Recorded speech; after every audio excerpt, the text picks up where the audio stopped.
Hello everyone. In this video, I'll guide you through the digital process of creating and sending professional invoices directly from your Chase Business Online account.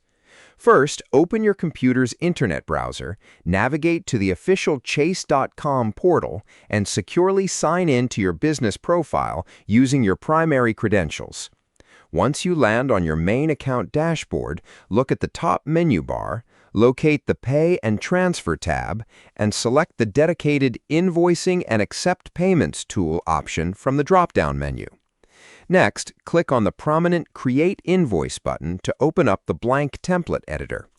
Carefully fill in your client's full legal name, their corporate email address, the specific payment due date, and a detailed description of the products or services rendered, alongside their individual pricing lines.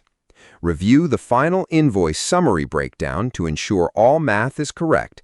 Select your preferred digital payment method options like wire transfer or credit card, and click the Send button in the lower corner to instantly deliver the invoice directly to your client's inbox. Subscribe the channel for more videos.